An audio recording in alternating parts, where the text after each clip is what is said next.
जय हिंद दोस्तों, आप सभी को फिर से स्वागत है विक्की जीएस रिसर्च सेंटर में। आज आपको बताने जा रहे हैं भाग 1 के बारे में, जिसमें 1 से लेकर 4 तक आर्टिकल है, यानी कि अनुच्छेद है। उसके बारे में विशेष चर्चा करते हैं।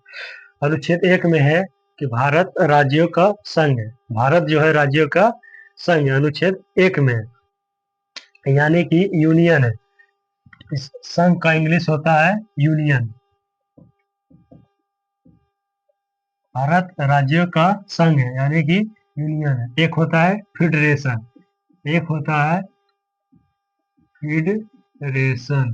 फेडरेशन मीन्स होता है संघ, और यूनियन मीन्स भी होता है संघ।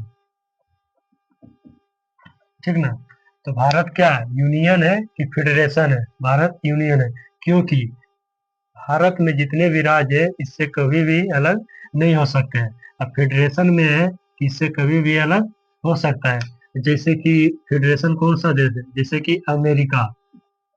जैसे कि अमेरिका, अमेरिका से कोई भी राज्य जब चाहे तब अलग हो सकता है, लेकिन भारत से कोई भी राज्य अलग नहीं हो सकता है, यानी कि भारत राज्यों का संघ है। अनुच्छेद 2 में है, संसद किसी बाहरी राज्य या किसी देश का टुकड़ा भारत में मिलना चाहता है तो उसे मिला सकता है। जैसे कि सिक्किम, यानी कि किसी विदेशी राज्य हो गया, कोई देश का टुकड़ा हो गया, वह भारत में मिलना चाहता है तो उसे संसद जो है उसे भारत में मिला सकता है। इसके लिए राष्ट्रपति से विशेष अनुमति की जरूरत नहीं है। जैसे कि सिक्किम को भारत में मिलाया गया। 35वां संविधान संशोधन 1974 में, 35वां संविधान संशोधन 1974 में सिक्किम को सह राज्य बनाया गया था। फिर 1 साल के बाद सिक्किम को 36वां संविधान संशोधन करके 16 मई 1975 को भारत का 22वां राज्य बनाया गया सिक्किम को। इसके लिए राष्ट्रपति से विशेष अनुमति की जरूरत नहीं पड़ती है। यह आर्टिकल 2 में दिया गया। अनुच्छेद 3 में है, संसद किसी राज्य के नाम सीमा क्षेत्र में परिवर्तन कर सकता है।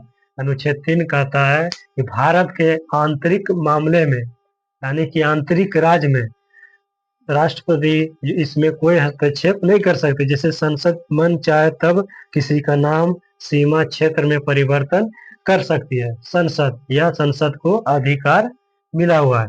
जैसे मध्य प्रदेश से छत्तीसगढ़ अलग हुआ, मध्य प्रदेश से छत्तीसगढ़ अलग हुआ था 1 नवंबर 2000 ईस्वी को। उसी प्रकार से उत्तर प्रदेश उत्तराखंड से अलग हुआ 9 नवंबर 2000।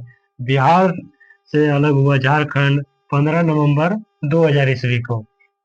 इसके लिए राष्ट्रपति से विशेष अनुमति की जरूरत नहीं पड़ती है।